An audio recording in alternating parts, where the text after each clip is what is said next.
বলি সাকিব আল হাসান, তার পুরা জার্নিটাই আমাদের জন্য স্মৃতি। অস্ট্রেলিয়া, আমি রিকোয়েস্ট করব অমি ভাইকে, অমি ভাই ব্যাচেলার ফুটবল যেহেতু করছেন, ব্যাচেলার ক্রিকেট নিয়ে একটা কিছু ভাববেন। সুন্দর, চল। খুব সুন্দর একটা পরিবেশ। আমাদের সঙ্গে আছেন জিয়াউল হক পলাশ নাকি কাবিলা, মানে কোন পরিচয়টা বেশি পছন্দ? দুইটাই। একটা আমার নিজের নাম, আরেকটা আমার দর্শকের নাম। দুইটাই ভালো লাগে। গতকালকে খুব মানে টাইট একটা ম্যাচ দেখছেন, একটা ম্যাচ দেখতে এসেছিলেন, খুব এক্সাইটমেন্ট ছিল, দর্শকরা আপনার মানে আপনাকে দেখে খুব চেয়ার আপ হয়েছে, মানে এই এক্সপিরিয়েন্সটা কেমন ছিল? অনেক ভালো ছিল, মানে এই এক্সপিরিয়েন্স আমার জন্য নতুন। আর যখন মাঠে গেছি, নিজের প্রিয় দলের খেলা দেখছি, সেই সাথে দর্শকদের দেখছি, সিলেটের দর্শক, নোয়াখালী দর্শক, প্রত্যেকটা দর্শক এত স্বতঃস্ফূর্তভাবে অংশগ্রহণ করছে খেলাটা দেখার জন্য। সো এটা দেখি খুব ভালো লাগছে।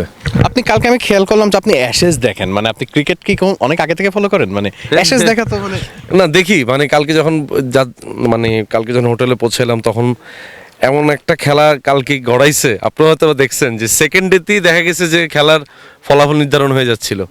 সো দেখতেছিলাম, মজাই লাগে খেলাটা। England fan? Australia fan. কালকে মাঠে দেখলাম যে জয়নাব আব্বাস আপনার ইন্টারভিউ করছিল, সেখানে সে রোকিয়ারে চিনছে, এটা কেমন লাগছে? খুবই সারপ্রাইজ, মানে এই প্রশ্নটা যে সে করবে আমি আসলে জানি না। এটা অবশ্যই তাদের টেকনিক্যাল টিম যারা আছে তারা ওইভাবেই R&D করে জিনিসটা করছে। তো থ্যাংক ইউ তাদেরকে যে এত মানে পলাশের বা কাবিলার পাশাপাশি রোকেয়া ওয়ার্ল্ড ওয়াইড বিখ্যাত। হ্যাঁ, অবভিয়াসলি, মানে আমাদের ব্যাচেলার পয়েন্ট যেরকম ওয়ার্ল্ড ওয়াইড মানুষের কাছে পৌঁছায় গেছে, আমাদের প্রত্যেকটা ক্যারেক্টার পৌঁছেছে। এবং এই সমস্ত কিছুর জন্য আমি ধন্যবাদ জানাবো আমাদের ডিরেক্টর কাজল আরিফিন অমি ভাইকে। গত 9 বছর ধরে তিনি এই সিরিজটাকে আমাদের সবাইকে নিয়ে একসাথে করে এগিয়ে নিয়ে যাচ্ছেন। আপনি তো মানে যখন আপনি নোয়াখালী এক্সপ্রেস দলের অ্যাম্বাসেডর হলেন, ওই সময় তো ব্যাচেলর পয়েন্টের শুটিংয়ের মধ্যেই ছিলেন, এখনও আছেন। তো ওই মোমেন্টে যখন শুটিংয়ে ব্যাক গেলেন, মানে সবাই যখন জানতে পারলো আপনি নোয়াখালী টিমের সাথে, তো সবার কি আলাপ হয়েছিল বা মজাটা কি হয়েছিল? সবাই আমাকে প্রচণ্ড অ্যাপ্রিসিয়েট করছে, বিশেষ করে অমি ভাই, আমাদের জাকির, বজরাবাজারে জাকির, ও তো নিজেও খুব ক্রিকেট লাভার। ওরা আমাকে খুব ইন্সপায়ার করছে এবং সবাই বেসিক্যালি আমার পুরো টিমটা আমাকে খুব মন করে। সো এটা আমার কাছে ভালো লাগে।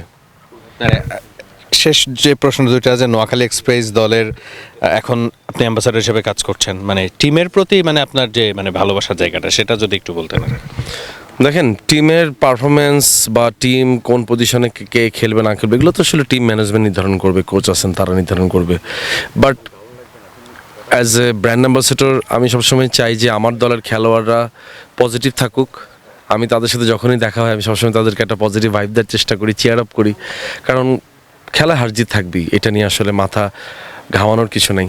ইনশাল্লাহ আমরা নেক্সট ম্যাচ আরও ভালো করার চেষ্টা করব, এই আশাবাদ সবসময় তাদের প্রতি। প্রিয় ক্রিকেটার অনেকেই আছে বাংলাদেশে, যদি বলি সাকিব আল হাসান, দেশের বাইরে বললে বিরাট কোহলিকে আমার ভালো লাগে, গ্ল্যান ম্যাকগ্রা খুব পছন্দের প্লেয়ার ছিল, গিলক্রিস্ট পছন্দের প্লেয়ার ছিল, অনেক প্লেয়ার বাদ দিতে পারবো না, ক্রিস গেইল।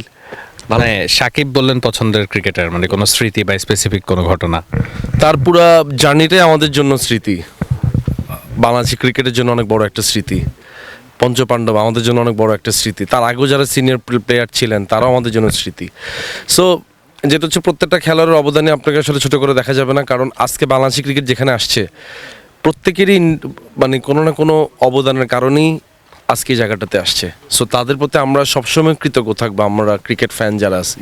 ব্যাচেলার্স এর আগে ফুটবলের সময়, ফুটবল বিশ্বকাপের সময় ফুটবল ছিল, ব্যাচেলার্স ক্রিকেট আসবে এটা অমি ভাই জানে, এটা অমি ভাই নিশ্চয়ই। আমি রিকোয়েস্ট করবো অমি ভাইকে, অমি ভাই ব্যাচেলার ফুটবল যেহেতু করছেন, ব্যাচেলার ক্রিকেট নিয়ে একটা কিছু ভাববেন।